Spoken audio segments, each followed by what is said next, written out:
Welcome, everybody, to another edition of The Word on Woodward. I'm Daniella alongside Art Regner, and joining us today, Red Wings head coach Derek Lalonde. Derek, thank you so much for joining us. You told us at the beginning of the year that you'd join us after 41 games. We're right around that mark. Yeah, I said anytime. I don't think I meant it, but you guys held me accountable. Yeah, we're right about that, just past that. Yeah, we're all about accountability around yes, here, yes. So we will hold you accountable. Number one, the first thing I'm going to hold you accountable for is, have you kept up with your New Year's resolution? Because I know you were trying to limit the IPAs. How's that going? For the most part, I've improved. Now, there's been some slip-ups in there, but we're making progress. Okay, that's good news. Yes, I'll take that as good news. Okay, yes. now the real stuff we want to talk about here.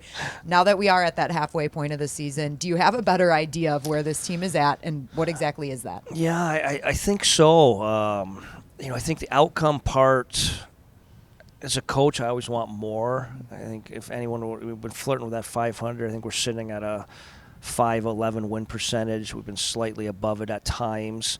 So I think outcome-wise, we'd want a little bit more. But I think when you've seen some of our quality wins, even within the last 2 weeks, Toronto at home, winning at Vegas on the road, those are games when we were a defensive-minded team first. We were literally, in both of those games, we literally gave up 7 to 8 chances against.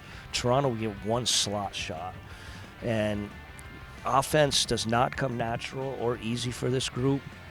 I think that's how games have to look for us to be successful. And I think the good part is we're starting to find ourselves winning some of those games. Now, the outcomes aren't there all the time. When you look back at our most recent game, again, we literally gave up 6 or 7 chances against and find a way to lose 2-1, which is a little bit frustrating. And, I hate referencing my time from Tampa, but a game in which we only gave up 6 or 7 chances, I just talked about doing it 3 or 4 times the last 2 weeks. We may have done that once all year at Tampa.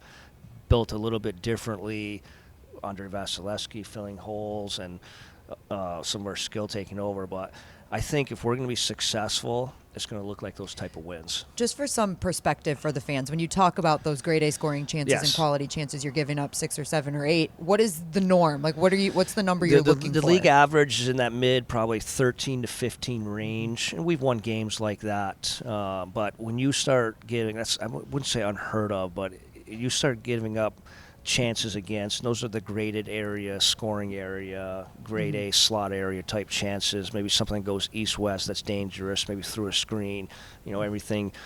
People judge grade A chances slightly different, but when you're doing that on a whole, and it's pretty consistent with our analytics, pretty consistent with bench metrics, some of these analytics that are out there, it's impressive hockey, and it's I wouldn't say frustrating, but there's been some good buy-in in those areas, and we're making progress of seeing that being a little more consistent of who we are.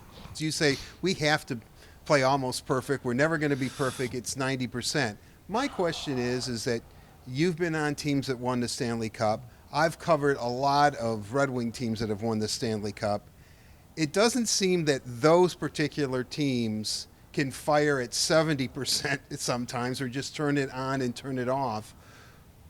Is there a range for those teams too? I mean, when were you behind the bench and said, "Oh, we're only bringing 50%"? I know this is an odd question, but 90% is hell. I mean, I wish I were 90% every day. You know what I mean?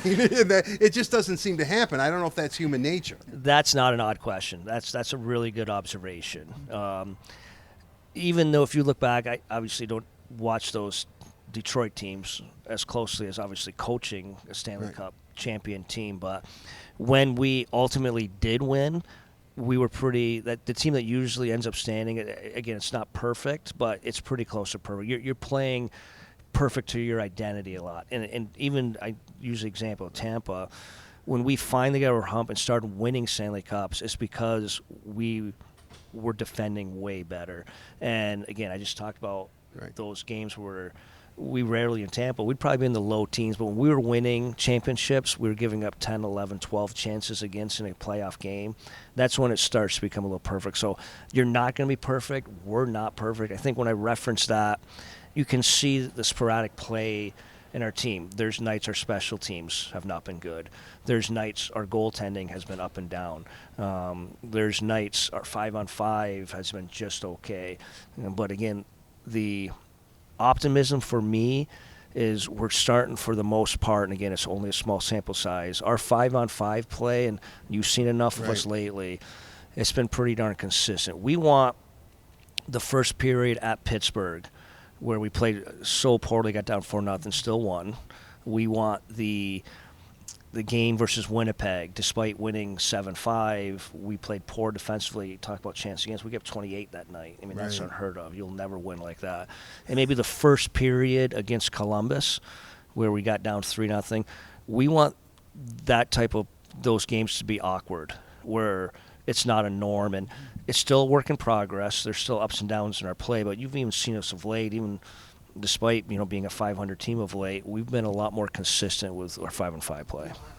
Well, when you look at this, really you had to teach all of the players, but I'm going to specifically focus on some of the young guys that we know are key pieces in this rebuild. We're talking like the Lucas Raymond, Mo Sider, even Joe Veleno and Jonathan Berggren have been in that category now too. How have you seen their game improve, and how have they bought into the things you're trying to do? They've been great, and I don't think it's an accident. They've been rewarded with some offense, with success. I mean, I had a question earlier today on Jonathan Berggren. Yes, he's getting points. I think the average fan can see him produce points that gets everyone excited, but his wall play is extremely much improved. Him being more connected within our D zone, him being more connected in his work back, him winning battles on forechecks, things like that. Those are things that he's continuing to improve on. Joe Veleno's the same way. And you would even see, Raymond's been fairly consistent after that slow start, but I don't think it's an accident when he's more assertive in his game. He's winning more of those 50-50 battles, that it's going in the back of the net for him. I mean, how many games in this last did you see him getting a battle and he comes out of the battle with the puck? I don't think it's an accident. So that's all part of young guys, of being consistent and doing it all the time, not just some of the time. But all those players you mentioned have made strides, and it's a credit to them. Derek, I have always been fascinated by coaching. I really have. Even when I was a little boy, John Wooden's teams, I read his book, and I've been really fortunate enough to cover some very, very high-end coaches. And the one thing that they've all told me, and I think I've asked you this before, but now that we're 40-some-odd games into the season, that the biggest adjustment that a head coach has to make at the professional level, this highest level, is the way that you have to delegate. You're doing less coaching than you want to do. Has that been an adjustment for you? Yeah, it's certainly in the head coaching role. A lot of it's managing. I mean, even today, a large majority of my time was one-on-one meetings. So, yeah, I think there is a big part of that delegating. That's the difference in being a head coach. There's definitely probably a little more hands-on coaching of your specific skill or role. As an assistant, now as a head coach, you're dealing with everything. So that's probably the biggest adjustment, but that's all part of it. And for the most part, I've been very happy with how things have gone halfway through the season so far.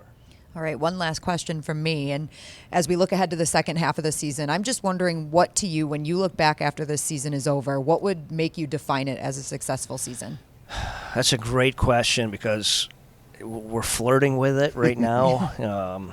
I think, I wouldn't say the word we've teased, but I think if anyone would have saw us, we're on pace probably with that mid-80s. I think anyone would have probably taken that with the expectations beginning of the year. But when you see us string some of these wins together and how we've done it, as a coach, it leaves you wanting a little bit more. But for me, to define success is to continue to improve in some of the areas we have. We just talked about that defensive side of the puck, and get more outcomes. We're flirting with, we've consistently been 500 team. We're sitting here at 511 right now.